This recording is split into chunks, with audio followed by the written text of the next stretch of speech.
Good morning. Are we here? Yeah, I guess we are. Good. Oh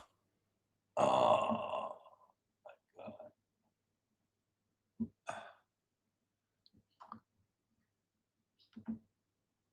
Okay. All right. So, good morning, everyone. Welcome to Sunday Night Live.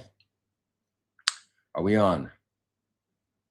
Are we on? Let's see. I guess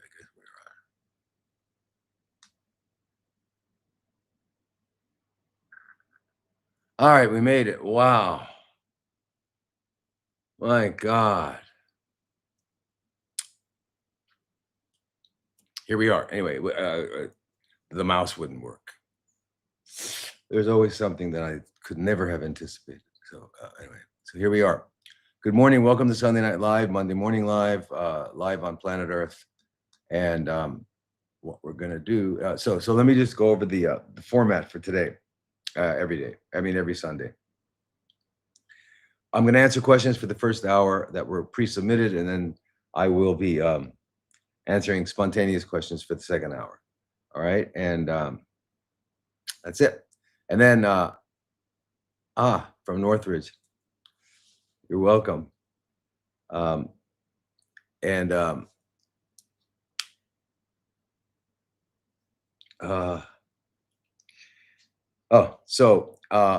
have three groups, three private memberships. Yay, Shannon. Sawadee Cup. Thank you, everybody, for your loving greetings. I love that. Kelowna from Canada. All right. And Nissa Mills, Indiana. You're welcome. You're welcome. My absolute pleasure. If I can ever get on this ridiculous stuff. So anyway, just aloha from Maui. What a scoop, eh? What a scoop, brah. Anyway, I used to live in Hawaii about 15 years, so and Ontario. I never lived in Ontario, but hi, Patrick. So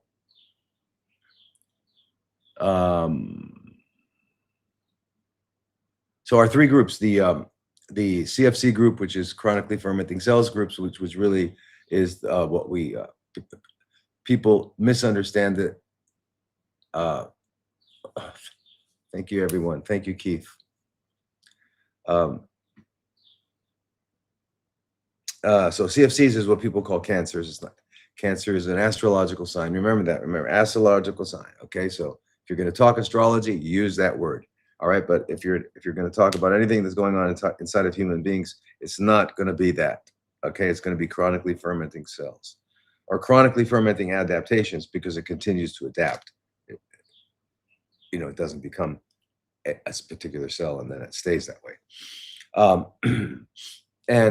So with that group, we meet twice a week, in a private Zoom with all of us that are in the group. Tatiana, hello from Toronto, to Toronto. And then we have the parasite group, and then we have the health and healing group. Okay, and we all meet various times during the week, and it's much better because we can interact. I like to do teaching on that, and we talk about a particular subject, and then we can ask questions about that if we want.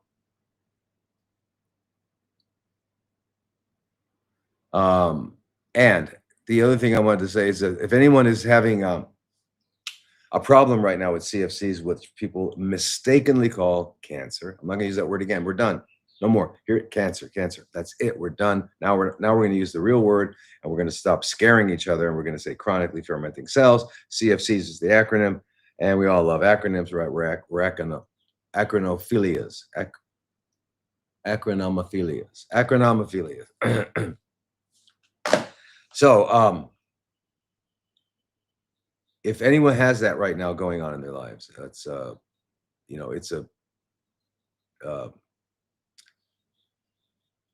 if it's an active situation and you need help, that's what we're there for. We've been there for about 21 years now in Arizona, and it's called An Oasis of Healing.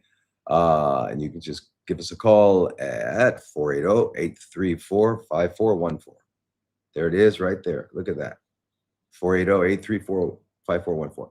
And so it's a CFC healing center. And and let me just tell you about that for a moment. I've been all over the world. I meet with doctors from all over the world who are doing the same sort of thing, and I go to their centers and their clinics, and they're nice. They're good. I mean, they have this and that, but excuse me. But what I don't find is that a place that has everything, where we take care of what you're eating, teach you what it is, and then how to prepare it so that it's alive and healthy in your body, and it gives you your nutrients. Meditation. Why? So we can learn to shut up, because our minds are crazy noisy. A lot of people say, my mind won't stop. Well, no, it's our mind, human mind. The human mind won't stop thinking. I mean, because you have to realize, hey, Rocky from Australia, you have to realize something, that I'm just looking at I get distracted by it.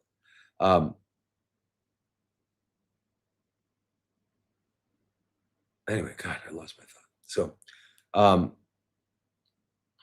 anyway, so, oh yeah, meditation to IVs, intravenous, the vitamin C, intravenous ozone, all the same modalities that you will find at any good center, right? I've got all those. But what I don't find at all the centers is looking at the whole mind, body, spirit complex, because we don't have a mind over here and then a body over here and then a spirit over there. It's all one, right? And it's this one mind, body, spirit complex that we are. And so if we're yeah, the monkey mind, absolutely, it's the monkey mind. Um, and how do you tame that monkey? The thing is, the one thing about the monkey, you can't tell the monkey what to do. Can't. You can't decide what you're going to think. It just doesn't work. Try it. You can't tell yourself what to think. Thinking is an involuntary process. It happens just like our heart beats. Um, and and so you know, do you ever think, "Ugh, why did I say that? Or where did that come from?" Or stuff like that. Because really, where does it all come from? Where do our thoughts come from? They just kind of arise. All right. So we have to realize that we can't say, okay, now stop thinking this and think that. That's just not the way it works. The only any kind of control that we could possibly have is to stop thinking, and it takes work, it takes effort, and it's called meditation. All right. So meditation is not you're not praying to Buddha or to Krishna or anything or Hanuman or anything like that or Ganesh. Yeah, that's not what's happening. What's happening is you're learning to be quiet. You're learning to shut up. All right. Has nothing to do with a deity. All right. And that has to be clear because a lot of people who are like Mormon, Christian, Jewish, Muslim, they think that they don't want to violate the religious uh, rules, and they think they're praying to another god, but it's not a prayer. It's being quiet. It's learning to be quiet. Okay, so if you do pray. If your life involves you praying, when you pray, instead of getting up and rudely walking away, sit back and listen for the answer, and that's what it is. So if we consider prayer as talking to God and meditation as listening for the answer, then that's actually quite courteous, don't you think? After all, you say, "Hey, God, I need to talk to you for a minute," and then you talk, and then you leave. Yeah. So, um, anyway, so we can quiet it, and that's what we need to do. It takes practice. It's difficult, but it's not difficult. It just requires perseverance. Like anything, if you want to get big muscles and a 6 pack, 8 pack, 12 pack, whatever you want to get, uh, it's going to take perseverance. It's going to just keep doing it, and you keep doing this, and you're going to find your place. You're going to find yourself in a land called now, and now is a very special place because it never began and it will never end. It's never not been now, never.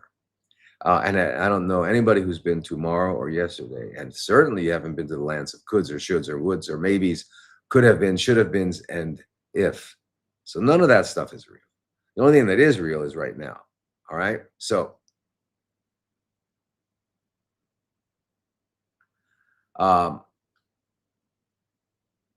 I just read a long question. So anyway, so when you're in the land of now, you're with God.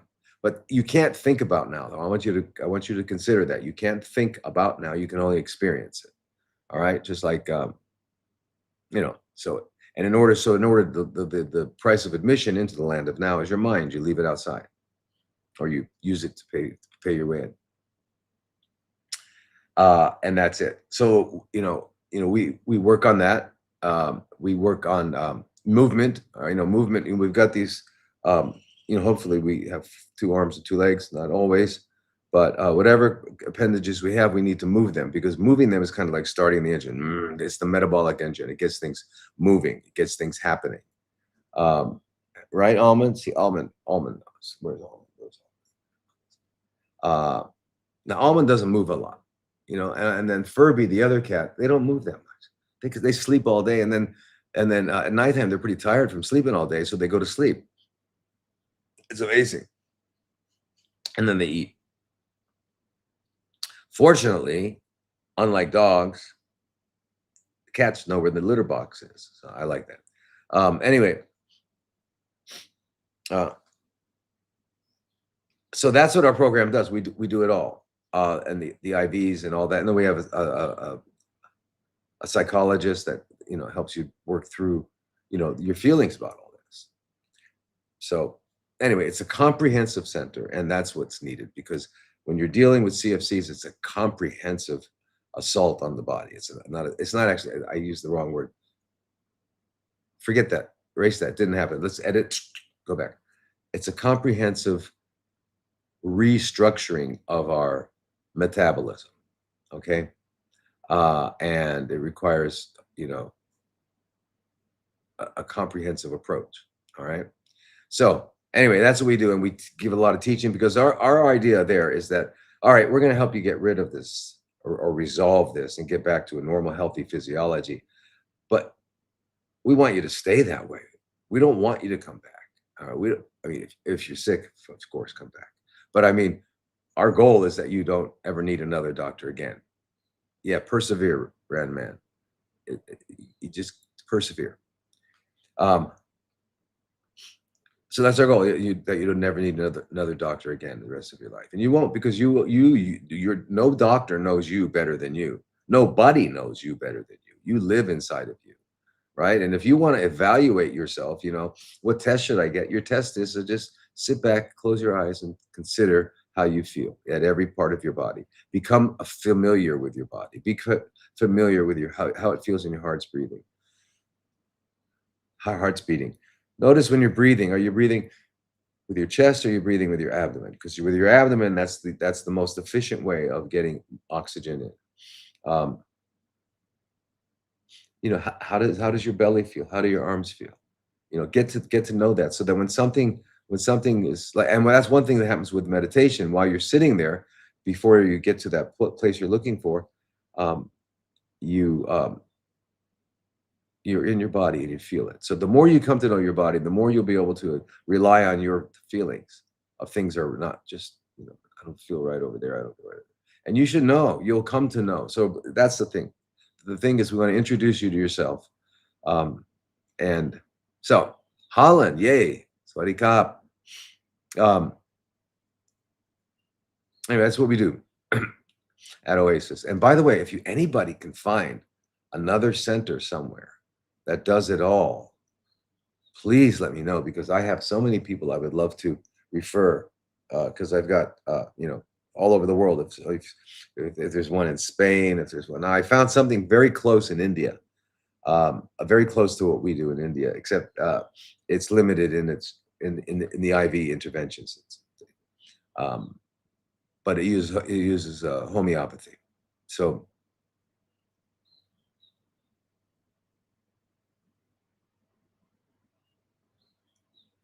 All right, Kyle, I'll be talking about that in a moment. So anyway, that's it. You're sick, call us at an Oasis of Healing because we're ready. We've got empty, for one of the few times we actually have empty chairs, so people are welcome. All right, now, and one other thing I wanted to say is that for a lot of times I'm seeing that people are asking for consultations, and I do consultations. I think it's you'll get more value if you join the groups because if we're meeting once a week or twice a week, depending on what group you're in, we're meeting every week. And even though it's not private, it's in a private group with people that are on the same journey as you. And so by listening to other people's, by listening to me deal with someone else's questions, you learn about yourself. So, and then plus there's an opportunity for you to ask, here's my blood test recently, blah, blah, blah. And we can talk about that. All right. But if you want a private consultation, I'm happy to do that. And I've started doing that again. So just go to hello@drlodi.com or you can just go to the website, drlodi.com and just sign up for a consultation. So they're limited, they're during the week because I do a lot of other things. So, but anyway, please, I welcome consultations. In fact, I love them. They're fun. I love talking to you all and helping you make sense out of the madness here. So that's it. And we're on, we're on all this stuff. We're on, Twitter or X and TikTok. We're at Dr. Thomas Lodi, MD, Dr. Thomas Lodi, MD. All the other ones, Instagram, Facebook, YouTube, etc. We're on at Dr. Thomas Lodi, just Dr. Thomas Lodi and no MD. All right. So that's how you find us. Now let's get on with the questions for a change. I won't even tell you what I have to do here in order to make this work. All right, there, we got that. Okay. We're going to move this over here. Come on.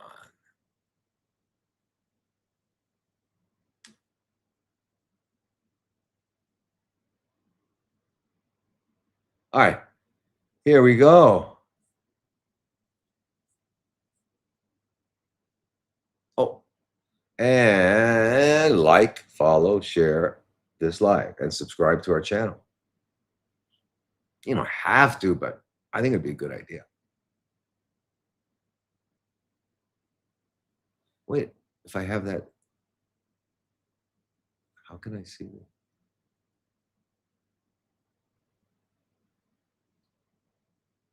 Okay, all right, cool. Here we are.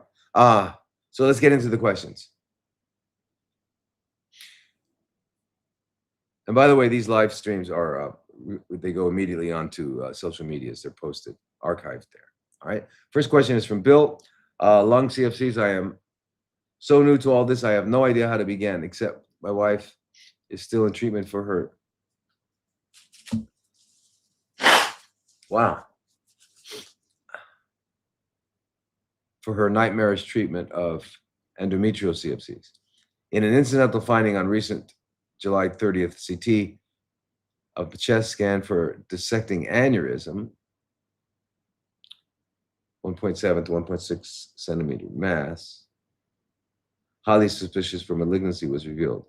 I have stopped smoking and started a protocol of daily drink of superfood and numerous other additives in 100% fruit juice. I avoid sugar and I'm eating whole fresh. Are there immediate recommendations you can make and what to do about them? My PET CT is scheduled for tomorrow. All right.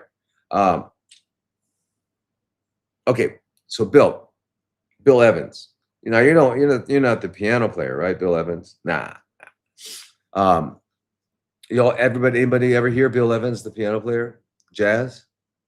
Phenomenal. How about Oscar Peterson? Whoa.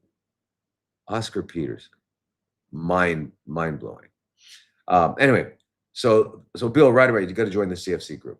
Go to drlodi.com, join the CFC group, because whatever I tell you now is just at the beginning. There's, it's on and on, and like next week, the week after, right? So we can have a private consultation initially if you'd like, or you can just join the groups. All right. Now, where are you, Bill? If you're in the US, then Oasis of Healing. And I know you got your wife there and she's sick, so it may be difficult to leave, but you're both welcome to come to Oasis. Be happy, happy there. You can get you'll get a comprehensive program, right? And so not only will you be helped, treated, as they say, but you'll also learn how to live once you leave and not have this happen again. That's the big thing. It's not often hard to get rid of CFCs. The hard part is keeping them gone. They keep coming back. So that's because the whole approach is absurd. The whole approach that we're going to kill it is absurd, because that it is a you. So anyway, so do that. So if you go to Oasis, you'll join the groups automatically because it's free while you're there. If you don't happen to go, if you can't seem to go, just join our groups. But we'll do that. So what do we do when we have CFCs? First of all, just consider what a CFC is. What CFCs are? They're chronically fermenting cells, and they're fermenting as an adaptive response. An adaptive response to what? An adaptive response to having their mitochondria become rendered dysfunctional, because we live in the 21st century. We're exposed to all sorts of toxins all over the place, right?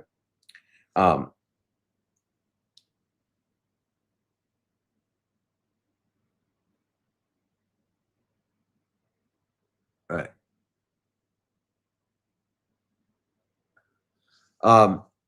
And so that's what happens. So when that happens, the cells, in order to survive, because they can't rely on, hi Rosie, they can't rely on mitochondria, which is oxidative phosphorylation.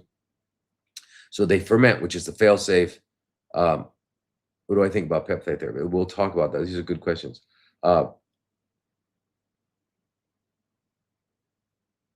So to survive, that's what they're doing. They're fermenting because it's the fail-safe fundamental way of just fermenting sugar, but it's very inefficient. Anyway, once that happens, the cells start adapting and they do all sorts of things later. So we now know that CFCs don't only use glucose and glutamine, they are able to use fatty acids, they're able to use acetone, lactate, they're able to use fatty acids, ketones, all the stuff that we thought we didn't know that I'm going to go on this particular I'm going to go on a ketogenic diet. Well, that's good. It's helpful, but it's not the answer. It's not because for example, and when you do a ketogenic diet, remember you're not eliminating sugars and glucose. You're minimizing the exogenous source, the outside source. That's what you're minimizing, but you haven't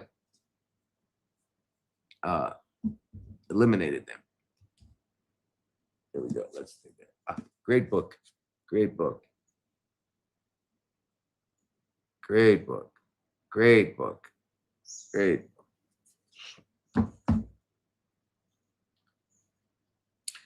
So here's the story. It turns out that what we have is these cells. And why is that happening? Think about it. And remember, the only difference between, breast, ovarian, breast CFCs, colon CFCs, brain CFCs, pancreatic CFCs, lymph CFCs is the first word, the location, but the CFC process is still the same. That's the same. That's the basic metabolic process that's going on. So the difference in the way tumors act, because we say my CFCs are different. I have a different kind. Or what type do you have? There's no type. There's only one type. CFCs are what they are. However, it's the location that they started. So if they started in, let's say, for example, you had cells in the breast, the ovaries that, there's fat in those areas. Well, they're used to fats. It's part of they know how to metabolize them.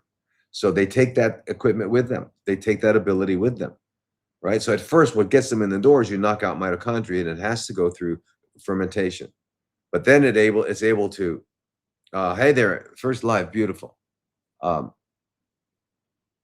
But then they're able to adapt and use a different fuel sources, and they're extremely adaptable. All right, so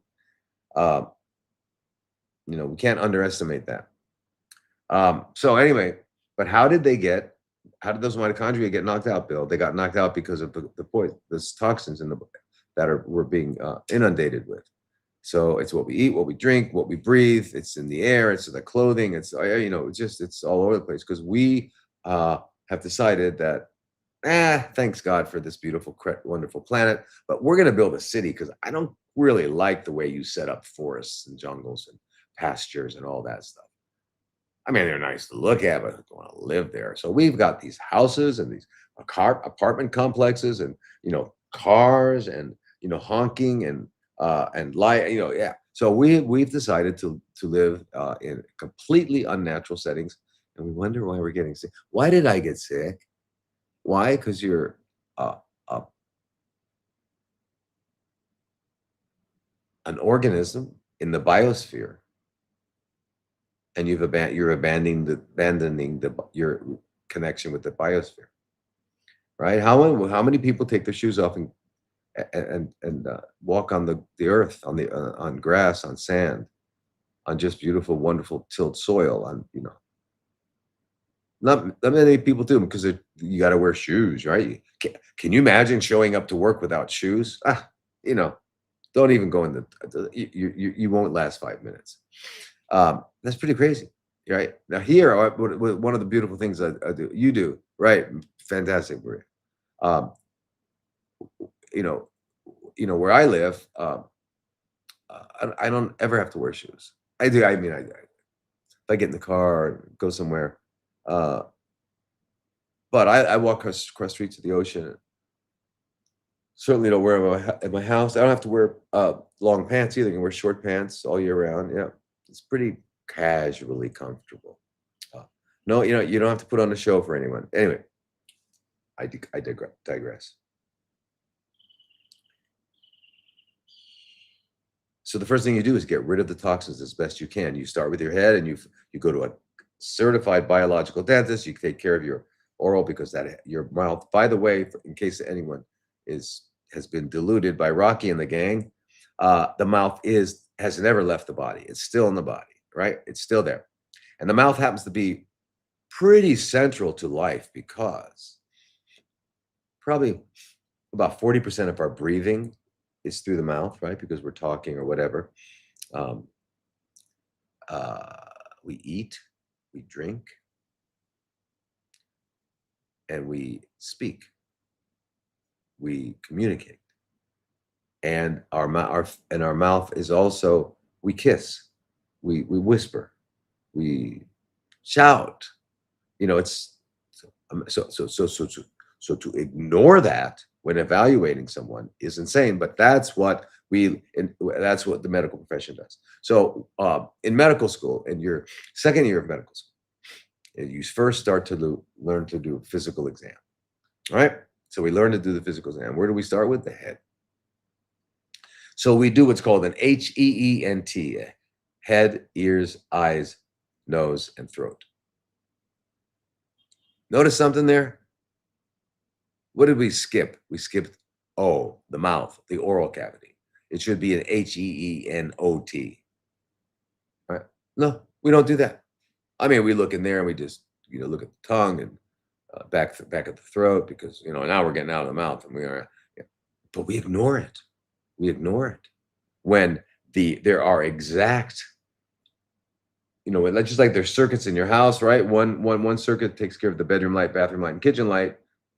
If it goes out, you put a fuse in. So that's one circuit, and you got another circuit over here. We've got circuits throughout our incredible bodies, and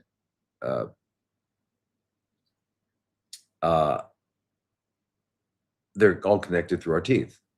So if you have a root canal, which you should never get, or you have an extracted tooth by a regular dentist who didn't take out the periodontal ligament because they're not trained to do that for some reason, have no idea.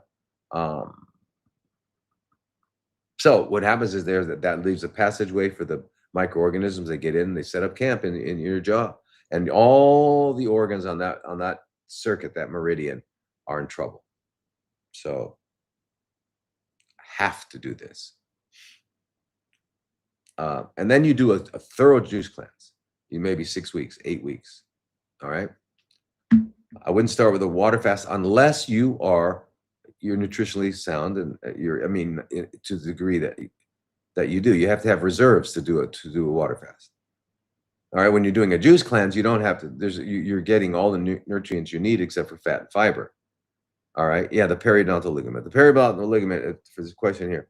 So as you know, muscles are connected to bones by tendons, and bones are connected to bones by ligaments, right? So everyone knows about their anterior cruciate ligament, their ACL. It connects their, parts of bones in the knee to the bones of the leg. All right. So we have ligaments in our wrists. We have ligaments in our ankles. So bone to bone. Well, the tooth is a bone, and it's not a bone, but it's like a bone. And these are just terms. It's connected to your jaw, to your head, with a ligament. And a periodontal. Peri means around, dontal means tooth. So around the tooth, there's a ligament that holds it and connects it to the bone. All right, so that's where microorganisms crawl. They crawl through there. I don't know, crawl. I think they're running, or maybe they're just floating and flying. There's a whole different reality at that level. Can you imagine at that level? The gravity is irrelevant. You know that, right? To bacteria, irrelevant. There is no gravity. They don't fall. There's no up and down. So that's one change in their whole dimension, their whole life. Anyway, it's a whole different world down there. And so they go and they set up camp in there, and they get into your bone, and that's it. And when they're in the bone, by the way, you don't feel it. You just don't feel it. So if you've had an extracted tooth, I feel fine. So, and listen, I'm telling you, myself, I had sudden onset of atrial fibrillation. My heart was irregular, just, and I was like always tired and couldn't exercise, move, run. So I had to go back to the U.S. to train a new doctor at our center. And while I was there, I wanted to go get some training from a guy named Dr. Simon Yu to learn acupuncture meridian. He's really good at that. So I mean, he's a master. So while I was there, I said, "Hey, what's going on with my heart? Can you tell me?" So he checked me out and he goes, "Ah, it's number 16 and 17, which are my wisdom teeth." I had those taken out because these are still there. But anyway, I said, "But why? I had those taken out 30 years ago and there's no pain or anything." He goes, "That's the problem." So I went back to Arizona. I went and the day before I went in, I was at my clinic and my heart was really not well. So I did an EKG and I had almost complete heart block. It was pretty bad. Next day, I go to Dr. Margolis, who's retired, fantastic doctor, dentist. Uh, and he went in through the gum, into the bone, found pus, took it out, irrigated it with ozonated water, then took some ozone gas, pushed it in so it goes up into the trabeculi of the bone, and then sealed off that sterilization with when you spin the blood at the top, there's something called platelet-rich fibrin. You put that on, you seal it off. So you've gotten rid of all that. And within 4 days, my heart was normal, and it's been normal for the last 3, 4 years. So, I mean, it's on the heart meridian. The wisdom teeth are on the heart meridian. So what do you say about that? Can you come up with another conclusion? No. And I'll tell you, if I had gone to a cardiologist, I don't think he would have said, "You know what, we better get a dental evaluation first." Nah, because the mouth is not part of the body, right? So that's why we have two professions, dentistry and medicine. Anyway, that's that. And I've had people with a breast CFCs, root canal, or incorrectly correct extracted tooth on that meridian, take it out and things get better. It's that direct. All right, so that's what you do. You do all that. You clean, you cleanse, and then when you start eating again, you're going to eat only human food, and you're going to eat within a 6-hour window, and you're going to stop eating 5 hours before sleep, and you're going to go to bed at 9, and then you're going to be taking certain supplements. And when you're eating all this food, you'll be moving around every day. You'll be doing your prayers and meditation. There's all sorts of stuff, many things, different supplements that are very important. So it's just way too much. So you're going to need help in terms of guidance and stuff. A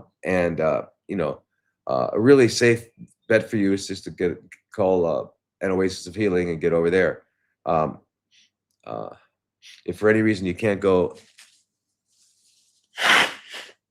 I can have a consultation with you, or and either way, whatever you do, you got to join the group so you can get this ongoing thing and get the camaraderie, the brotherhood, the sisterhood of these groups.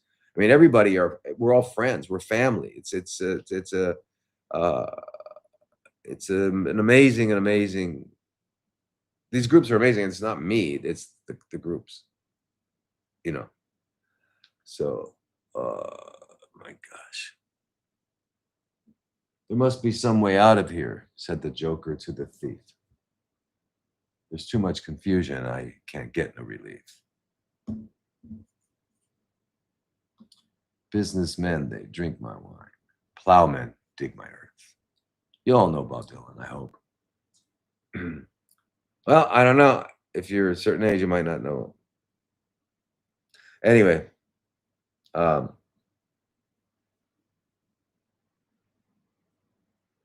you got to get now your pet CT. Now, listen, one thing you got to do, Bill, and everybody, stop using their words. Okay, don't use that astrological sign. Okay, if you got to use an astrological sign, then use try a Virgo or Capricorn or Leo.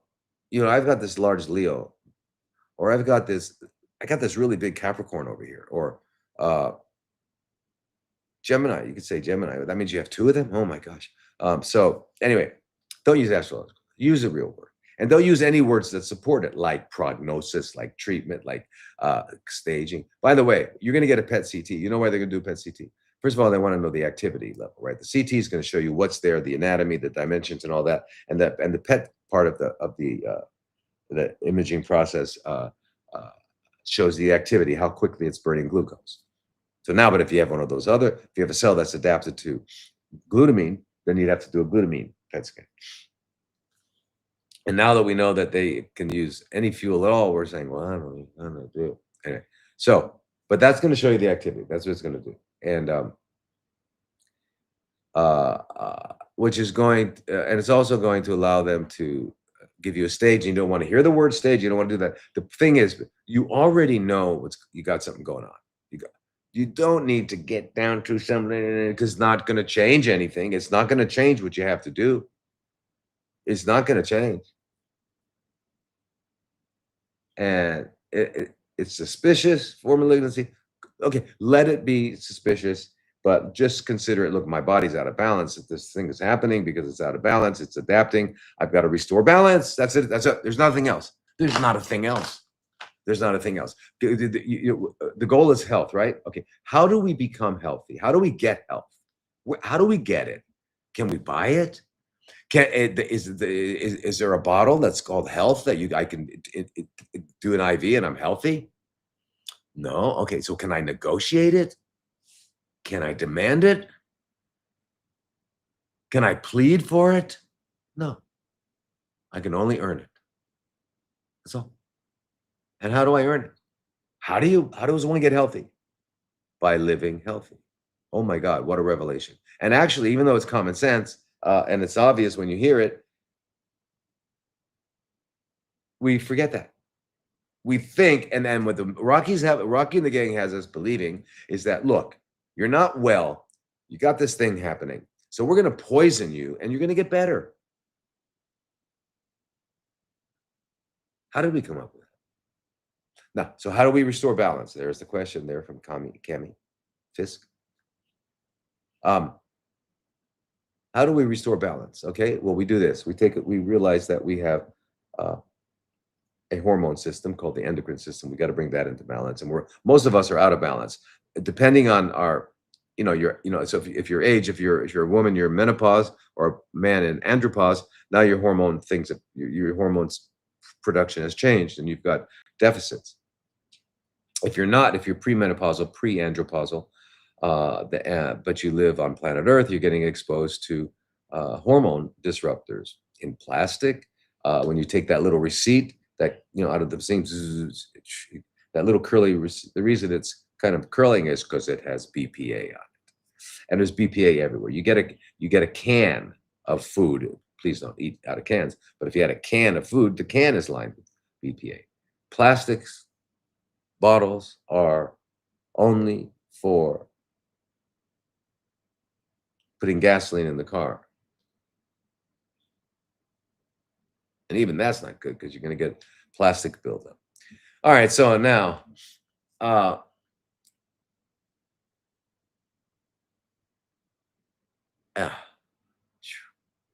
was I talking? Just restoring balance. So we got to balance our hormonal system. We all need balance. We have to balance our autonomic nervous system, which is sympathetic, parasympathetic, because that's everything. That's all the stuff that's going on in our bodies. It's kind of the control network, opening arteries and secreting stuff, and all the stuff that's happening is the autonomic nervous system. The voluntary nervous system is just moving like that. But all the, your peristalsis in your bowels and, everything. Your breathing, it all has heart rate and all that. We have to bring that into balance. We have to bring our gastrointestinal system into balance, because that tube that begins here and ends down there, that's 30 feet or 10 meters, is, and we got this long tube, we got 2 arms, legs, and a head coming out of it. But that basically we're a tube. And if you take care of the tube, you live long and prosper. What was that? How did that do, Spock? Yeah. Well, yeah. Anyway, live long and prosper. If you don't take care of the tube, you're not around very long. All right. So that's it. All right. Now, you're very welcome at hours 808, 808, 808, 808, 808. Because that's Hawaii, right? 808. Anyway. You see how distracted I need like Adderall, because I definitely have ADD or ADHD or ADHD. And then, so our gut, and in our gut is everything, everything. We've got these like 100 trillion microorganisms who keep us alive. Without them, we're not alive. So we don't think they're germs. Germs. There are no germs. There's microorganisms that provide the context in which macroorganisms can have a life. Yeah. Yes, Rosie, at the website you can. Or you can write an email to hello@drlodi.com. But go to the website. It's easier. But if you have trouble, hello@drlodi.com. So these microorganisms, and by the way, they're in the mouth. And the only difference between the mouth and the gut is a few species, and that's just because of the acid in the stomach and the bile. Anyway, but our blood clotting, our immunity, everything, 80% of the serotonin produced in our body is made in the gut by microorganisms. Oddly enough, or of note, is that that's not the serotonin that our brain uses. However, what's going on in the gut is there's two-way communication through the vagus nerve. So anyway, it's everything. So you balance the immune system. You balance, I forgot that. You balance the immune system. You balance the gastrointestinal system. You balance the the nervous system, the autonomic nervous system, and you balance the hormones. You bring all those into balance, and then you can learn to listen, here's the thing. You want to get the monkey from not attacking you, right? The monkey's very useful. If you want to get from here to there, the monkey will help you get there, right? If you want to learn something, the monkey's good at learning. But if you don't keep it busy, it turns on you.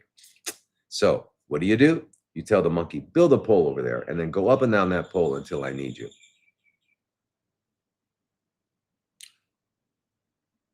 What is that pole? That pole is meditation. That pole is your breath.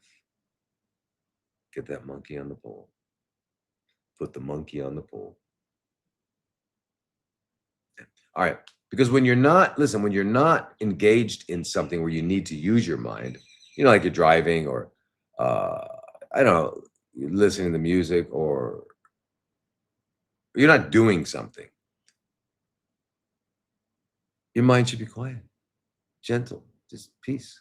But no, it's talking about, I should have, yesterday, but tomorrow, do you ever hear a thing where they're you're watching a movie or something and it's just, people are talking, it gets louder and louder. Well, that's what's going on in our minds. That's why we lead. Don't leave me alone with my mind. Give me a book, give me a device. Let me call my friend. Let me watch TV. Let me anything but to be alone with my mind, because my mind is insane. We're all insane with our mouths closed. All right. Unless we're talking, then we try to make sense for a little while, but eventually we're all babbling. Okay. So the point is, the mind is blah, blah, blah. Yeah, so you got to learn to shut that up. So you balance all these systems, you shut the mind up, and you know what's going to happen. You're going to be a healthy, optimally functioning human being. Yeah. Now, Elizabeth, preventing preeclampsia. I really appreciate your research and your podcast. I would also like information on preventing preeclampsia. There does not seem to be much consensus on what causes it in mainstream medicine. And the one solution suggested is taking baby aspirin every day of the pregnancy. I get heart palpitations for aspirin. Would you be able to cover this cause of preeclampsia? It seems like it could have a liver, kidney, heart, circulation, detox pathways, and a placental component. What options are there to prevent it? I tried a preeclampsia prevention food guide diet, but it did not entirely. I ate all organic and from scratch foods. Are there any herbs or supplements to be safe through pregnancy? All right, very good, Elizabeth. Are you from England, Elizabeth? Or France? You're France? Right. Hey, do you all know that, we're not on Zoom. Anyway, so let me, okay, so preeclampsia. For those of you who might not be aware of that, it's kind of a complication of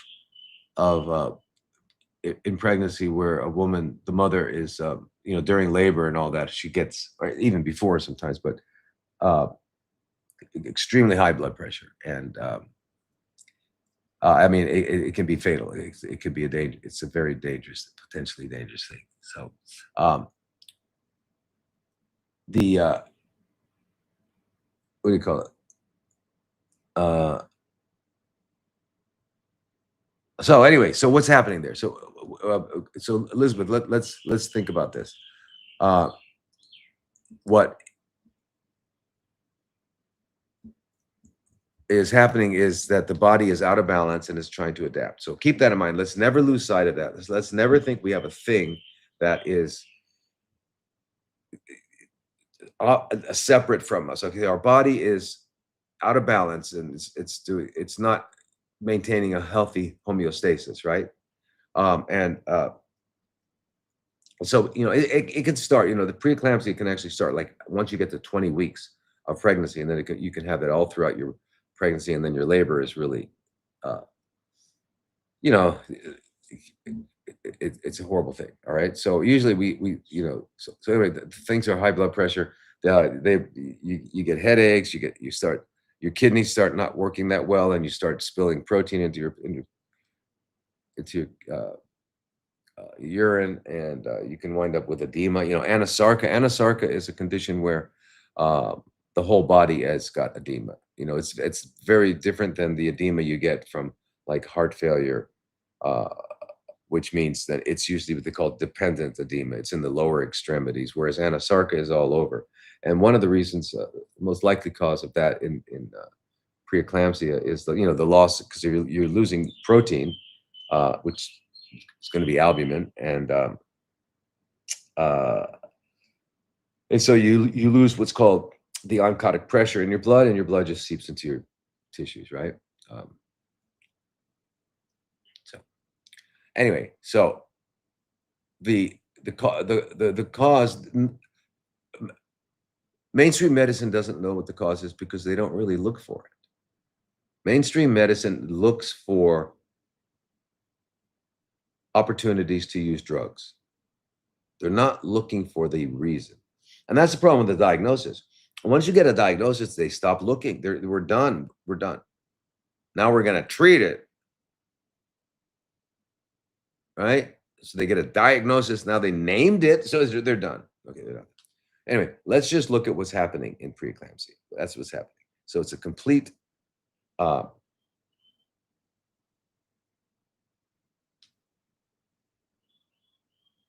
redirection of your entire physiology. So what do you have to do? Well, even if you're pregnant, you can still do a juice, pretty much of a juice cleanse, but you got to be eating as well.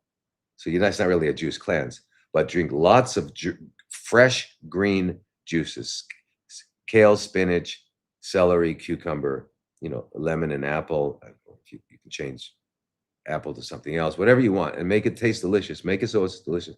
You can add whatever you want. You can add garlic if you want. You could add ginger. You could add jalapeno peppers, whatever. But you're going to make this juice. Juice is an extractor. It's not a blender. It's an extractor. And you drink lots of that. You're going to get tons of nutrients, because one of the things, for example, think about one of the treatments, in preeclampsia, right, is they use magnesium, right? And so where are we going to find magnesium? Well, if you eat anything green, if you look at what anything green is, it's means it's got chlorophyll, right? So you got a leaf that's got chlorophyll, and chlorophyll, the center of the chlorophyll molecule is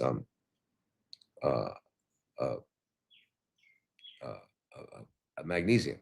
So when you're eating greens and all that, you're getting the magnesium. In fact, if you're ever drinking a lot of green juice, you might feel like kind of a flushing in your face. That's from the magnesium. So you get a lot of magnesium, right? So yeah, and anyway, so when they're treating preeclampsia, they give you magnesium sulfate. Well, if you've got plenty of magnesium in your body, then that's not going to happen. So if you're by eating so you're drinking all this juice, and then when you're eating, eat healthy food, eat real food. All right. And that means you stay away from stoves, ovens, microwaves. Oh my God. and stuff like that, because you don't want to thermally degenerate the stuff you're going to eat. Fire doesn't like improve things, right? It doesn't improve things. I mean, I guess you could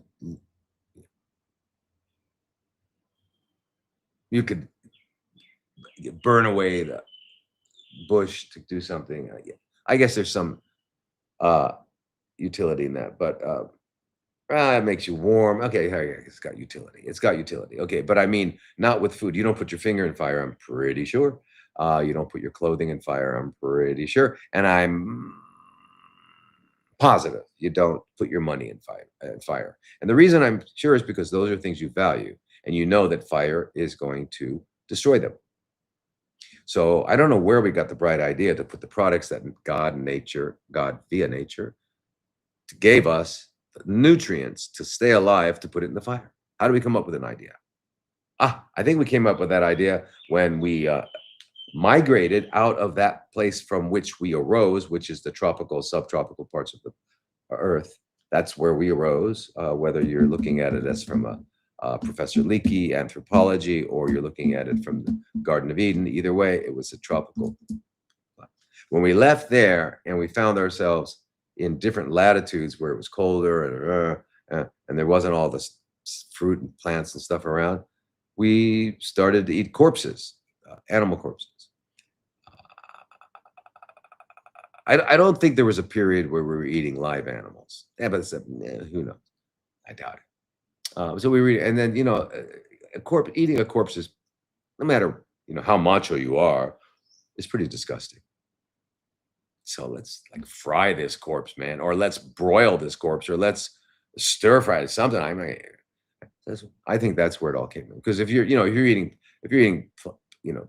fruits and vegetables, what you wouldn't think of frying them. No one would. Anyway, so that's how I think it came in. So that's what you got to do. Is you're pregnant. You want to drink. You want to make sure you're getting all this fantastic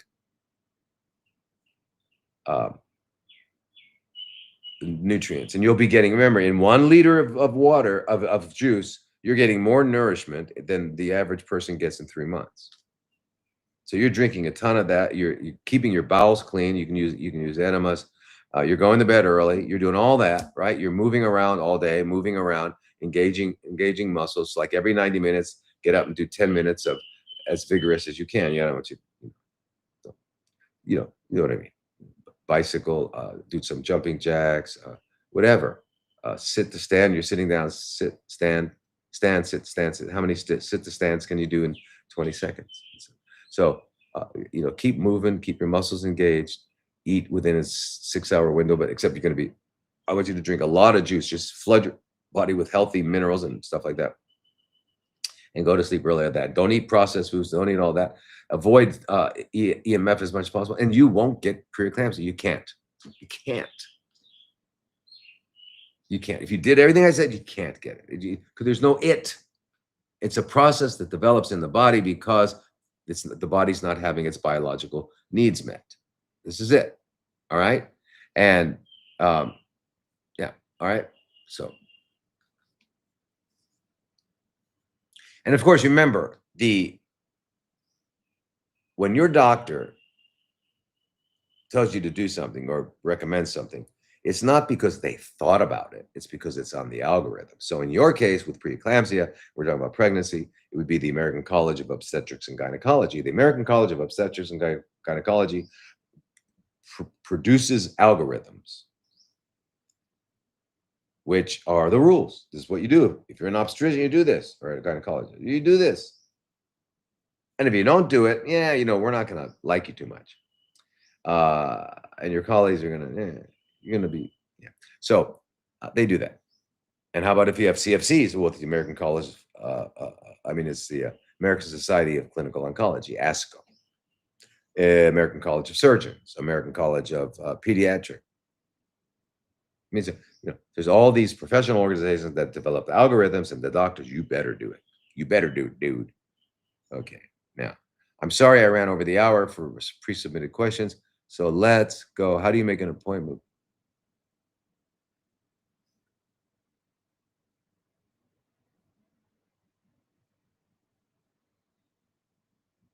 I'm not sure what you're talking about, Delilah, but at drlodi.com, drlodi.com, drlodi.com, you can schedule an appointment or write to hello@drlodi.com. So I'd love to meet you and see what's going on for you. So please do that. Okay. Now, wait, what was that question? Jim, I did all that for 5 years and my CFC numbers went up and up and up. Then I switched to carnivore diet and my numbers have gone down a lot. Now, Jim, I got to tell you something. You're not on a carnivore diet. You're on a corpse diet. Are you pick up chickens, rip their heads off and eat them alive? And if you don't, you're not a carnivore. Carnivores eat animals alive or they get freshly dead. The corpse of the dogs and the hyenas.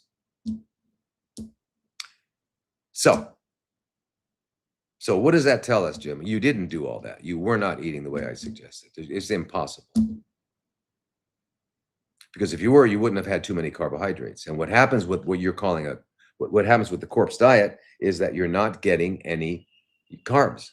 And that is a major, major boost to our physiology because we have way too many carbs in our body. We're way out of balance. It's not that carbs are bad or unnecessary. They're absolutely necessary. They're one of the 3 macronutrients our bodies need.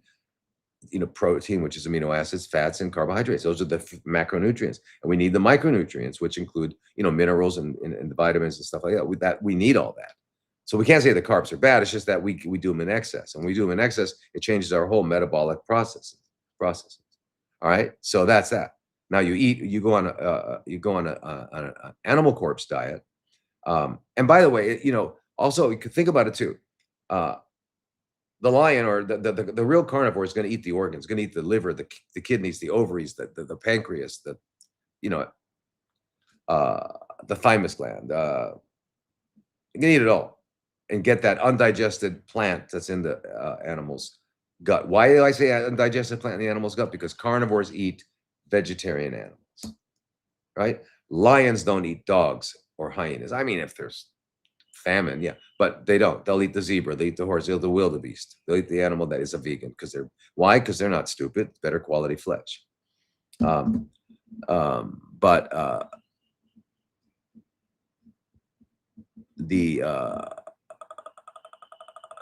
by not eating those carbs, you don't your metabolism changes. It's very, very good, but you still need some. The only problem with the corpse diet is you can't get all the nutrients. You don't get the phytonutrients. There's a lot of things you can't get. And if you're going to eat a corpse diet, you have to eat nose to tail. You can't skip anything. You need the brain. You need all that stuff, and you really shouldn't cook it because you're going to destroy the nutrients. So you should, that's what you're going to do. If you're going to eat a corpse diet, you got to eat the whole thing, not just the muscle. I mean, just the muscle. When a lion's eating, it'll go for the organs and all that stuff at first. And if it's full and if it leaves anything for the vulture, it's what we call steak. All right. So these things to keep in mind.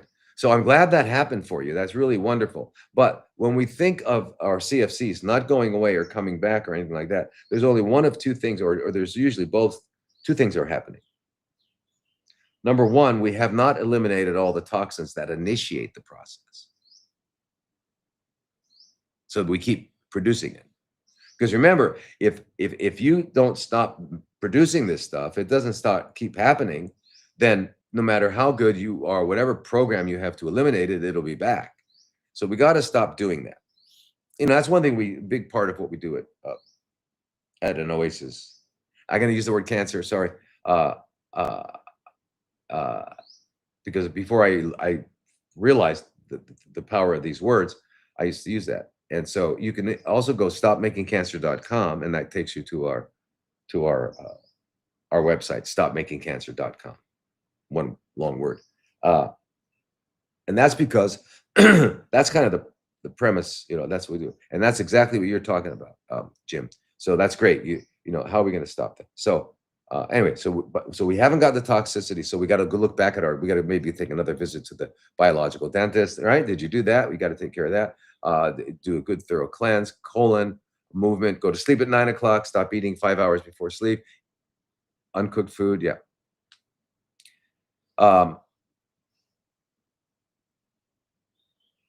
Yeah, but if you're eating healthy, you're not going to have high carbs. You're not going to have too many high carbs. So that's the thing. A lot of times people are that say they're vegetarian, they're actually pastatarians or breaditarians or potatoitarians. You know, they're not eating vegetables like spinach, kale, bok choy, broccoli, uh, garlic, onion, all these food, tomatoes.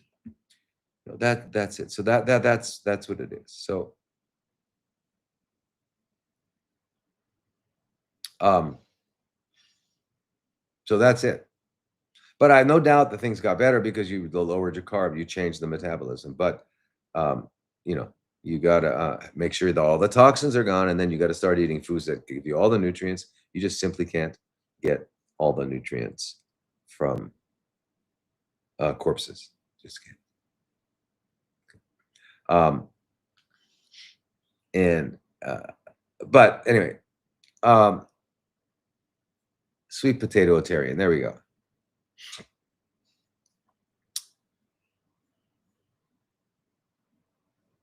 Now here's Roxanne saying SIBO, IBS, help please. Okay, SIBO and IBS. Right now, so they okay. There's a linguistic uh, uh, manipulation called nominalization. Nominalization. Okay, and that's where you take a verb and you turn it into a noun. All right. So, for example, I'm eating pasta, bread, potato, rice, and cake. I've got a lot of glucose in my system. My body, my cells become insulin resistant. So this insulin resistance, they have to remain insulin resistance. It's an ongoing process. All right. Now I go to one of the sorcerers in the House of Horrors with the long white coats, and they say you have diabetes. Hmm. It's a thing called diabetes. Oh, where is it? Is it over there? There's no it. There's no it. And so to get rid of it is an absurd engagement and an absurd idea. All I have to do is stop eating the pasta bread, blah, blah, blah. My glucose won't be high. My body won't need to do that particular adaptation. But they took it and they, so here with you, you've got a dysbiosis. In other words, the relative proportions of microorganisms in your gastrointestinal tract are those relative proportions are not in the proportions that that result in health, that result in optimal function. Those are not. And we want to restore that. Now it's up here in the small bowel. We're going to call it SIBO. Down there, we're going to call it IBS. And then if then we start seeing these plaques and stuff, we'll call it Crohn's. And then if it's only in the colon and not all over, then we're going to call it ulcerative colitis. We're giving names to the same thing. It's the same thing. There's no its. There are no its. In fact, it's an itless universe. It's a thingless universe. There ain't no things. There ain't no its. Because if you look at a thing or an it and you get down and you look at it with a microscope and then a quantum microscope, you're going to see that it's frequencies and vibrations. And that's all the entire universe, the phenomenal universe is. The universe of phenomena, nature, the cosmos. It's all waves and frequency. There's no its, and it's all in motion. There's no, even that rock that's been sitting there for 1,000 years is not motionless. There's frequent all kind of frequencies coming up through the earth, and it's just all frequencies, right? So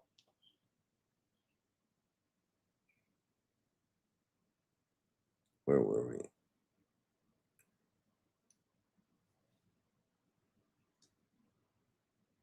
What the hell? Where was I? Oh, SIBO, IBS. Okay, so here's the thing. What do we do now? Remember, if you've got too much of this bacteria and not enough of that bacteria, why is that? Because that's how you're feeding them.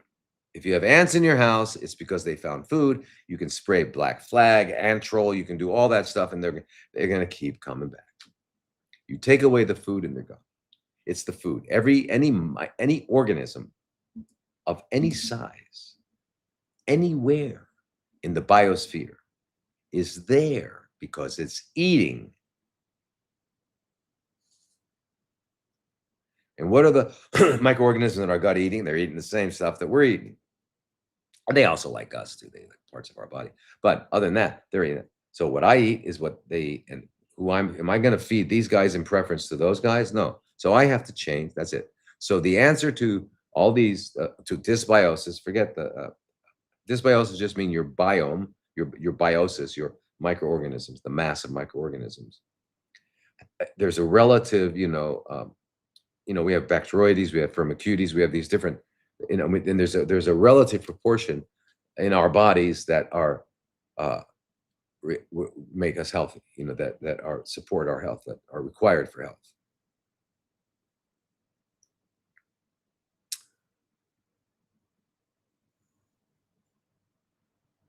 It turns so if I were to look at the microbiome of people that ate just fast food versus those who ate just home cooked food versus those who were vegetarian versus those who were vegan, some of those who were raw, versus those who were just eating corpses, every one of them would have a different relative proportion of microorganisms. In fact, that holds true too. If we took all the women with breast CFCs, or some, it does happen with men, and we looked at their stool, they're very similar and they're very different than the people with ovarian or pancreatic, and they all have different relative proportions of microorganisms in their gut.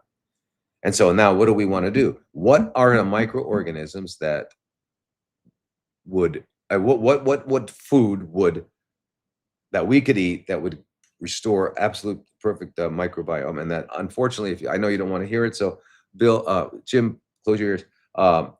Uncooked plants. Oh my God. Well, that's where we arose from. By the way, if anyone has ever any doubt about what is natural human food, drive out to the jungle or drive out to a forest.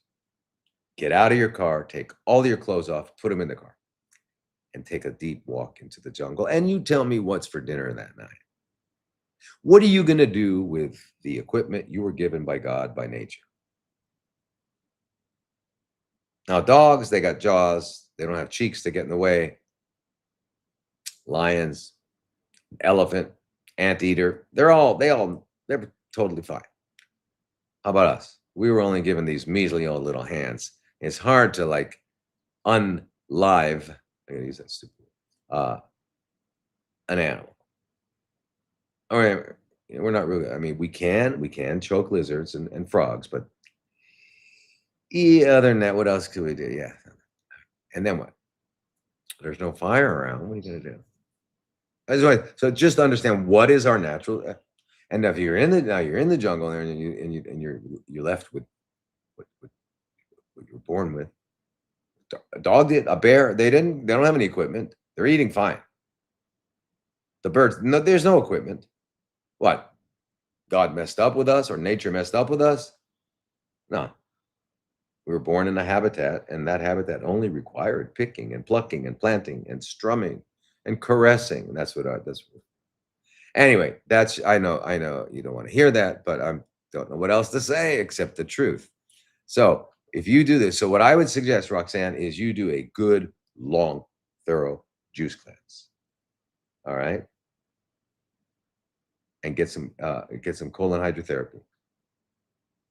All right. And forget everything else you heard. Just do that. All right. Do 4 weeks, 8 weeks. Just do that. Celery, cucumber, kale, spinach, lemon, and apple. And you can add, if you don't like lemon, but keep those vegetables because you need all those nutrients. And then add enough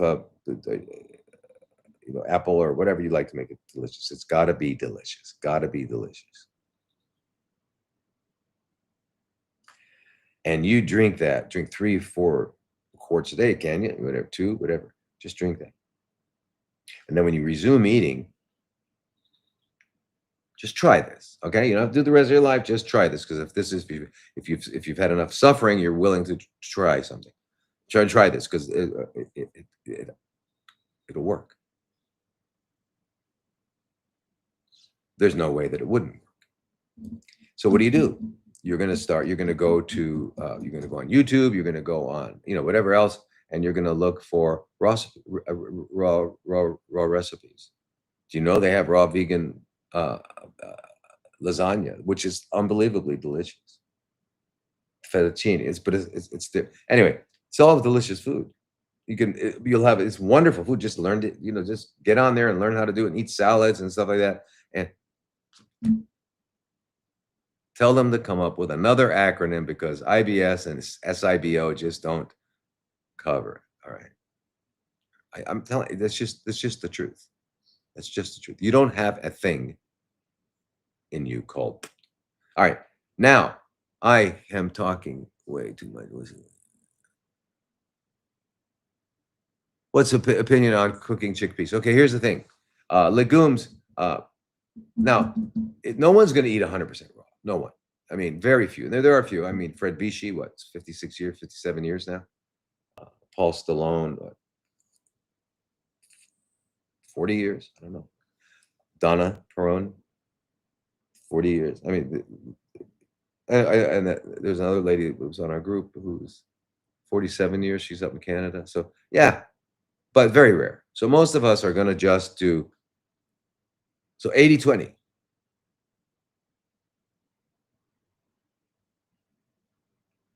80-20. 80% uncooked, and then 20%. And in that 20%, you can have legumes, have the chickpeas, have black beans. Because when we look at some long-lived people, it included beans.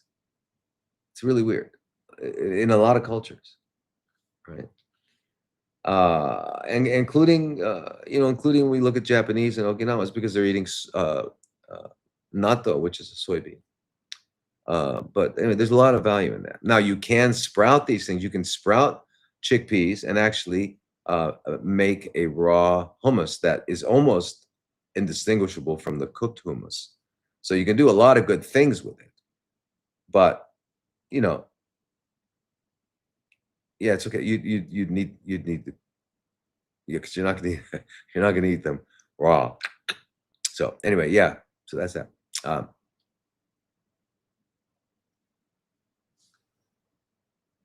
Oh, here was a question on Instagram, and it said, "What's the best recipe for juice cleanse suggestion? What is the optimal thing?" Actually, if you go to the An Oasis of Healing's website, right, which is anoasisofhealing.com. I should never have had the an. Or you can just go to stopmakingcancer.com and you'll wind up there. Anyway, on the website, we have the recipe. It's right there. Yep. But fundamentally, celery, cucumber to give you volumes of liquid because you're not going to get a lot of liquid out of spinach. So you're using that, and it's also get a lot of amazing nutrients. And then, spinach, kale, and you can add a couple other things, and then lemon. And lemon helps if there's any bitterness in the particular, like let's say this spinach crop was a little bitter or whatever. The lemon would neutralize that or make it not a problem. And then the apple will take away any sourness, and so you come up with kind of like an exotic lemonade. But it doesn't have to be. And make it so it tastes good. Make it so it's delicious. Don't worry about getting some real healthy, necessary carbs. Okay. Remember, your DNA is a carbohydrate. Ribose, DNA, deoxyribonucleic acid. RNA, ribonucleic acid. All right. Sphingomyelin, one of the most important components of the brain and thinking. Fat. Oh yeah, but it's got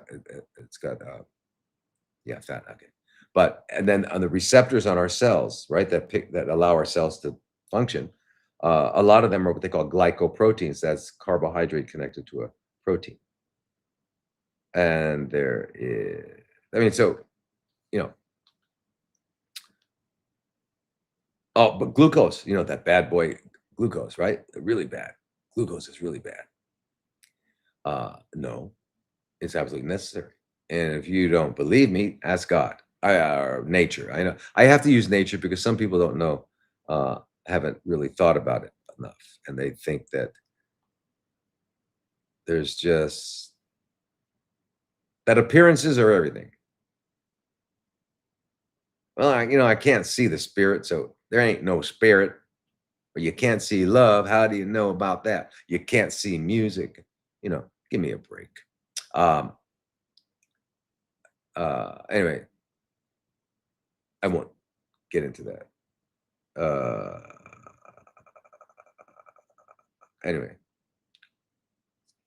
let's get back to that juice recipe. So that's it.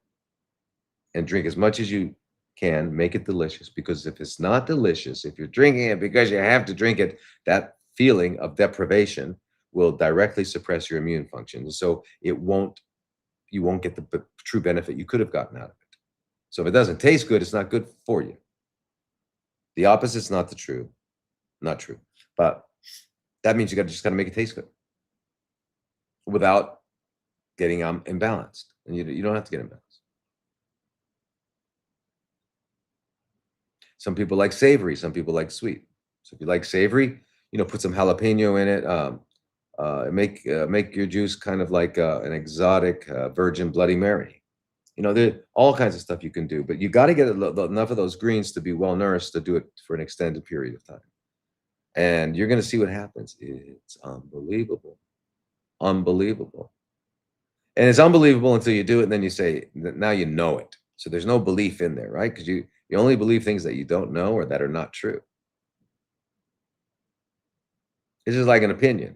Everybody's entitled to opinion. Sure, everybody that doesn't know is entitled to an opinion. If you know, it's not an opinion, right? Is that not right?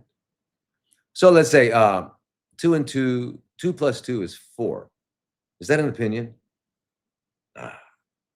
Why? Because it's true. The sun keeps rising on that side of the east, and it's setting in the west. Is that an opinion? No, it's not an opinion. So when you know something, it's not an opinion. So yeah, everyone is entitled to an opinion. So our goal is to find out the truth, to find and to establish understanding. If we have enough truth, we develop this gestalt called understanding. Okay. And understanding is a big, open, wonderful, bottomless container.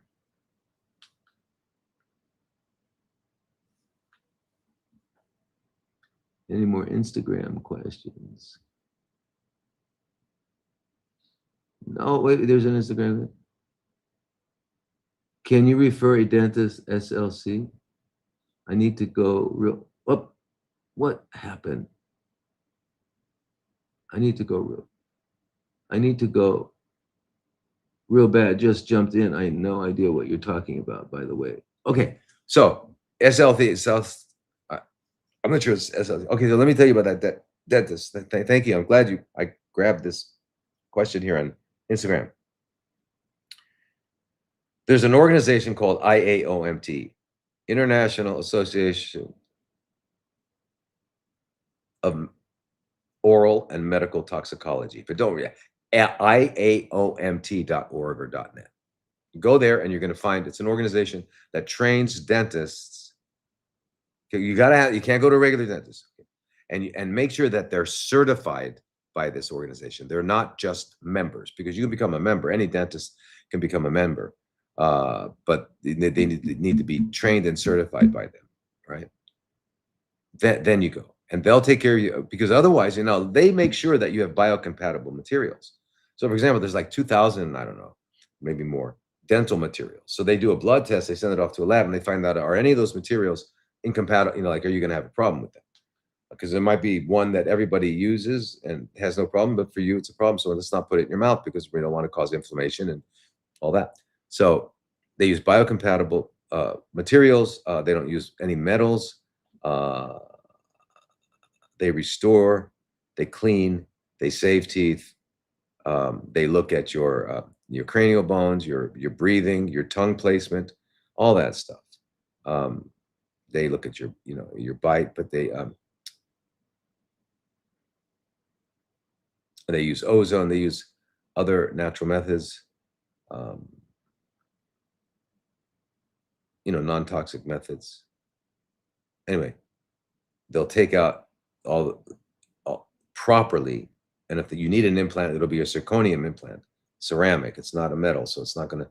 The reason you don't want metals in your mouth is because two metals in a saline solution, which is your saliva, is a battery. And even what they call titanium. Titanium is an alloy. It's 40 or 50% titanium, and the rest is like aluminum and other things. So even gold, the gold, you get some gold. It's not gold, it's alloys, combinations. So you have combinations of metals in saliva, you've got a battery. That disrupts everything. So you got to do that. So I'm glad I found your question.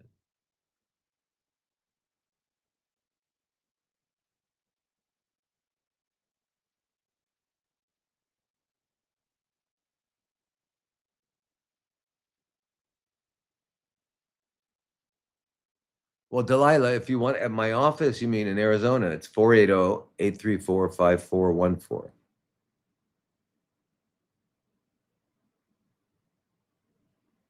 Whoa, what happened there? Anyway, so I know you said you're trying to get in touch, so or that would be it, or go to drlodi.com and just sign up, or write an email to hello@drlodi.com and tell my assistant what, you know. Anyway, that's how to do it, okay?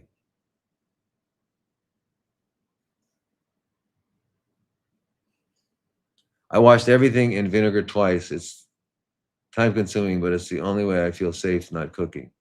Yeah, all right. So right. So depending on where you live and what kind, and with and your source of vegetables, uh, if you're growing it your own, you can, if you got organic farmer and you know him or whatever, or her. But that's one way of doing it. So the vinegar is what, and you can also use, uh, I like, is a hydrogen peroxide, 6% hydrogen peroxide, food grade, and you add, so you get all your vegetables, you put them in like a big con- basin tub or like that, and you fill it up with water, and you put in, I don't know, maybe several tablespoons of the 6%, and then put the vegetables in, and you'll not only eliminate any unwanted organisms, but you'll neutralize a lot of the hydrocarbons and other kinds of residue from pesticides. So it's very, very, very good. You can also get an ozone generator, and that it'll have this rubber tubing that you can put right into the water and just ozonate the water.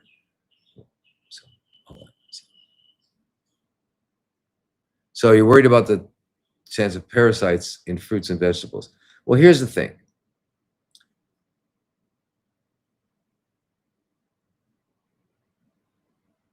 There's not a parasite that a plant has. It's like a parasite. Plants don't have parasites that affect us. So the parasite that would live in an animal can't live in a plant. And we're in the animal column. We're not in the plant column. Okay. But what happens is the soil can have organisms. There's certain roundworms that need, that part of their life cycle is they have to be in the soil. They come out of our feces into the soil. So that's why, you can actually get exposed by eating plants, vegetables.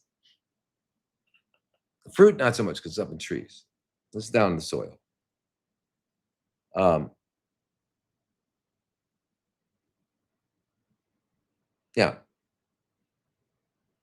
So that's why you clean it off. Uh, because so that's something. But the problem is this. Like, this thing that just happened in the U.S. A couple weeks ago, right? That is still happening. I don't know. Where there was, what was it? Some diarrhea, some kind of something was spreading from state to state. That's impossible. That doesn't happen. That doesn't happen. It doesn't spread like that state to state. That means we had a little help from, I don't know. It might be one of those philanthropists who are doing their best to eliminate us. Yeah. So it might have been that.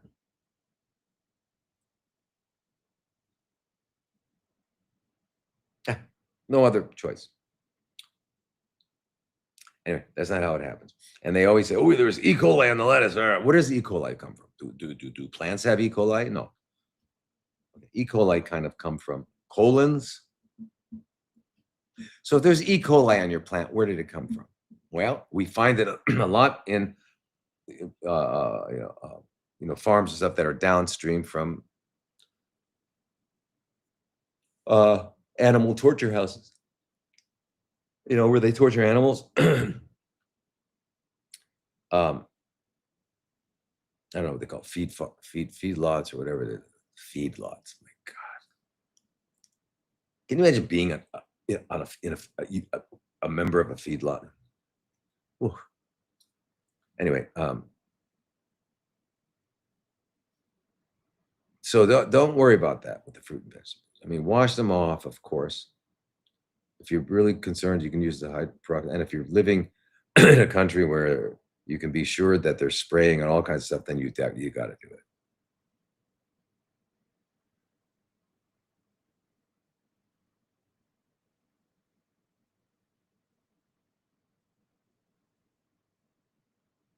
Now, the other thing too, remember with parasites too. If our stomach is healthy, we are producing enough acid to keep our pH at around 1.5. Now, 1.5, remember, 1 is the lowest, okay? 14 the highest. 7 is neutral. All right, so if you're 1.5, this is, as you put your finger in there, your skin's gonna come off. That's how acidic our stomach should be. And we're not. And then and as we get older and more toxic, we have less and less acid production, and that also impairs not only digestion and all that, but it's the main one of the main protections from eating an organism that you don't want. So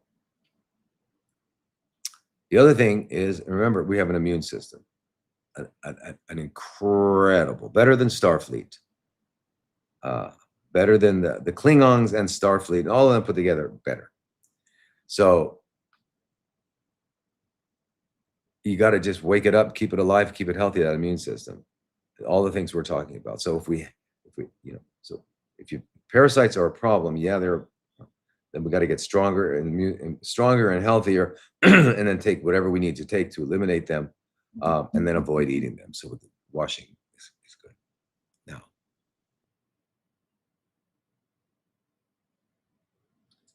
Now, oh my God, where did it go? What can I do? Is there any way to heal it, to make it bearable? What can I do? Wait, what can I do? Oh, come on. What can I do? Is there a way to heal it or make it bearable? Even drinking water is almost impossible. Well, did I miss a previous one? Hi, dog. I have severe chronic stomach problems due to NSAIDs damage. I used to water fast, vegan, gluten free, but now due to stomach problems, I can't eat much fruits and veggies without getting hurt. Okay, so all right. So it sounds like you have maybe an erosive gastritis, inflammation of your stomach, and anything put in there, it hurts. So I don't know your condition. Are you has this been going on a while and you're undernourished? And because if you're not undernourished and you've got some, remember, most of the fat that gets used up during a water fast is usually the visceral fat, the fat that's around the, I mean, you burn up all the other fat, yes, but the one that keeps you going, wait, it is cold. I turned.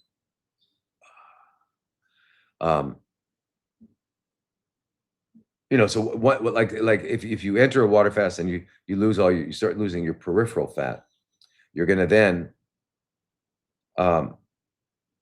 use your brown fat, the fat around your organs. All right. So get a glucose meter, get a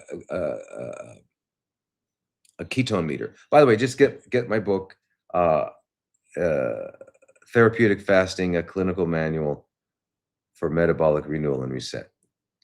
Terrible title. I don't know how that happened. But anyway, Therapeutic Fasting. And you can get it on Amazon. Oh, did I say that? There was another way. You see how Jeff Bezos took over the whole publishing industry. Anyway,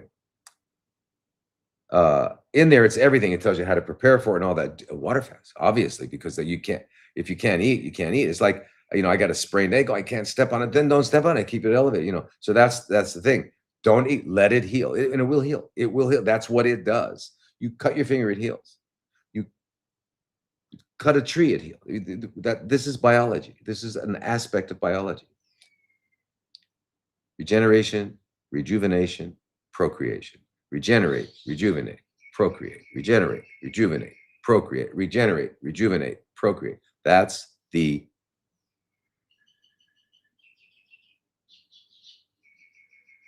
what's the word? Anyway, that is the go forth and multiply directive. Okay, so stop eating.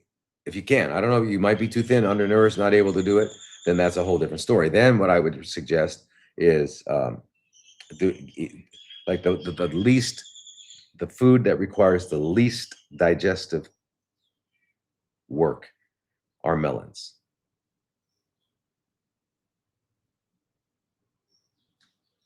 Watermelon, cantaloupe, the easiest of all things to digest.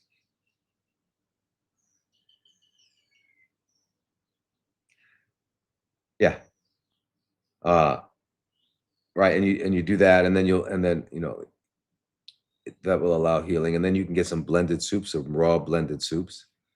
You know, spinach and avocado with the juice of half a lemon, and that might irritate you. So drink some, and drink some juices. But if you can, water fasting, because when you stop requiring the stomach to work, it can use all of its resources to heal, and it will heal. It will heal. That's just what it does. It cannot not heal. The only reason a healing will not occur in any place, any organism, anywhere, is because it's being blocked. Because that's what it does. Just like we all breathe, right? Whoops.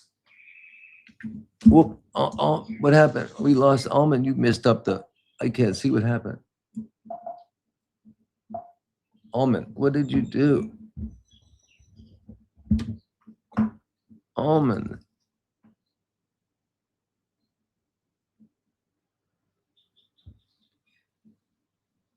Can you believe it? My dog walked here. My cat.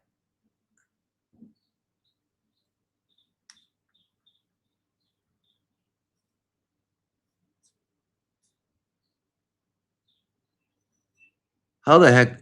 Okay, Almond, listen. You gotta you gotta come over here. You gotta come over here, man. And there we go. All right. Come here, kid. Come here. All right. Now listen. See, look at, you see these kind of cats, they don't have a nose really. They just have kind of two holes. So their tears can't drain. And so they wind up getting this. It looks like he's got makeup. He's in drag. He's going to go out and party, but that's not the case. He's actually pretty happy. I got to clean his eyes. Anyway.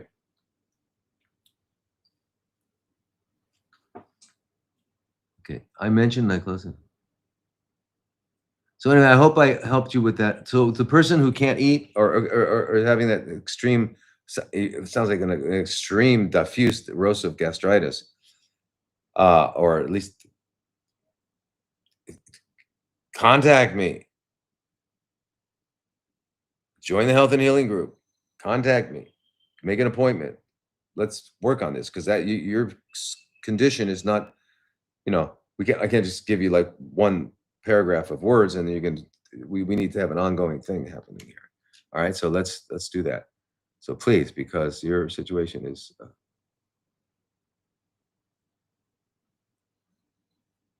my husband has done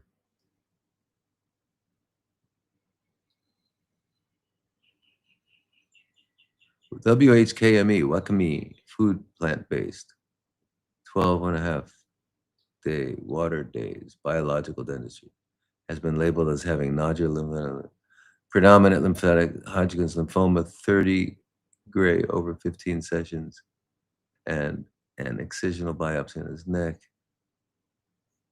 Now neck nodes are hard but not fixed. Should he get a PET scan, or is it just feeding the system? He needs peace of mind. Okay, Dawn, listen, I'm not sure all the things you wrote. I don't know what wakame mean, or whole, is that whole? I don't know what you mean. But anyway, 12.5-day water. All right, so it sounds like you're getting close. So peace of mind, absolutely. You don't need any more scans or anything. You know what the problem is. You know what the problem is. What are we looking for? Are we going to spend our efforts trying to confirm that with the problem that we know? We know what the problem. We know. Biopsy. What the hell did they biopsy it for? Did it help them? Yeah, it gave them a name. They can say, "Whoa, it's predominant lymphocyte, Hodgkin's, whatever the hell." They have all kinds. The distinction between Hodgkin's and non-Hodgkin's is the fact that Hodgkin's has, on microscopic examination, cells that that's Reed and Sternberg found, and then they call them the Reed-Sternberg cells. And if you don't have that, you have non-Hodgkin's. And non-Hodgkin's is what? Well, it's B cell, T cell. The whole thing is insane. All right. You name it, and it's usually a lymphoma. Let you understand that the lymph system is it drains the tissues. It gets 10% of the drainage from tissues, and it takes that fluid to lymph nodes where it's evaluated. Does it need? Is this friend or foe? If it's foe, then it develops an immune response. So the intelligence of the immune system is pretty much there. That's where these little intelligence headquarters around the body. Now, so if you got a lymphatic something going on in the lymph system and it's been activated by something. So it doesn't just happen. It's a response. Everything is a response. Okay. Except the Big Bang. That wasn't all right. That's the one that initiated it all. The Big Bang, the originator of it all, right? So okay, here's the thing. The Big Bang, which is nothing. It was nothing before there. So out of nothing came everything. So we won't use the word God, we'll use the word nothing. Anyway. So anyway, but everything's a response. So his lymphatic system is responding. And so when you stick a needle in it to look at it under the microscope and come up with some useless terminology that they can put in their charts and in their algorithms and all that, doesn't help you at all. And of course, if he has a non-Hodgkin's lymphoma, they're saying it's lymphocyte predominant Hodgkin's lymphoma. So it's got Reed-Sternberg's. But it doesn't matter. It's just that's what it is. So they're going to give their treatments, and then they don't work. They don't work, which is why your husband probably feels not okay. But there is a way to make it work. And I have worked with Hodgkin's, non-Hodgkin's. I don't know. I don't know how many over the years, and I think I've only 2 or 3 people didn't make it because they just came too late. But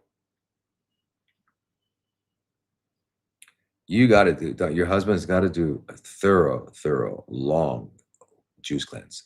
6 weeks, 8 weeks.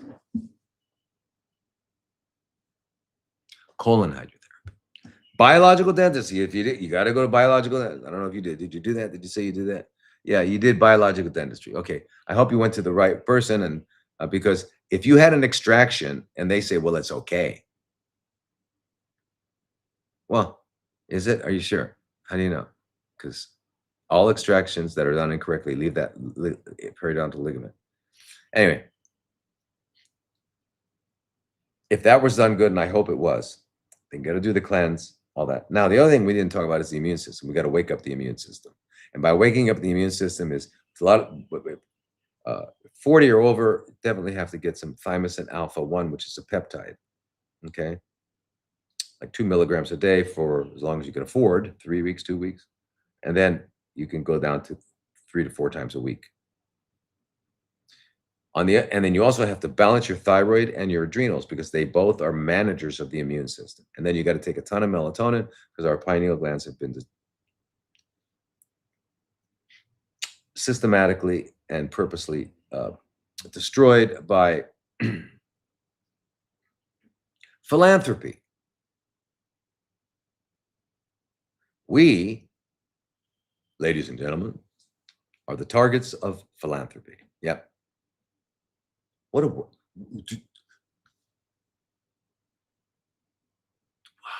you realize we're using the word philanthropy from people that are wanting to kill us? I shouldn't have said that because it's social media, and I've got to be very cognizant of that. We can talk about birth, we can talk about sickness, but we can't talk about what happens. Anyway, yeah. So here we are. Okay.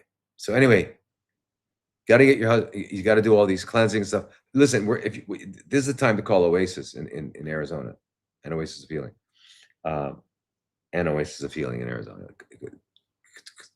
Whatever they're doing, you're gonna do a PET scan for what? It's going to show you the activity level and the PET's part, and the CT is going to show you where. So now you know where in the activity level. Okay, does that change anything? No.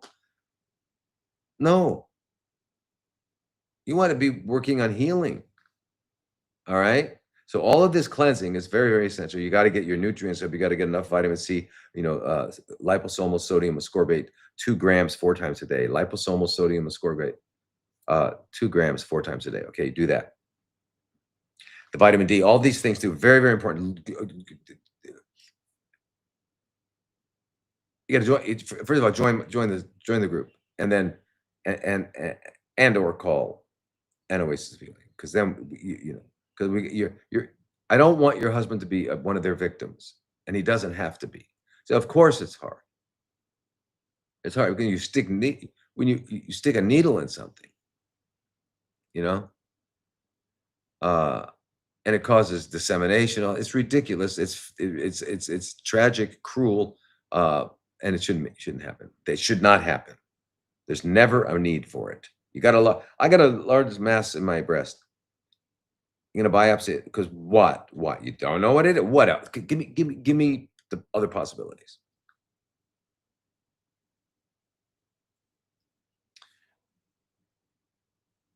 So got anything going on anywhere in your mass. So let's say you biopsy it. What is the worst scenario? It is there's CFCs. So what would I do if I had CFCs? I would do this health plan to restore health. Now, what if I don't have any lumps in there and I don't want to get any lumps in the future? What do I do? Same plan. Live healthy, clean, balance your systems. Now, we need some help in this day and age because we have all sorts of hormone disruptors and all kinds of stuff. So we might need biologically identical plant-based hormone. We might need, other things. We need supplements because our soil's been depleted, et cetera, et cetera, et cetera. So yeah, we do need help, unless we can find a place like we can move up to Phang Na or something and find some beautiful place and just live there. Anyway, listen, you guys, sorry, I feel like I didn't get enough questions answered this week, but I will next week. The mouse. Anyway, Sawadee Kap, Namaste, and Aloha.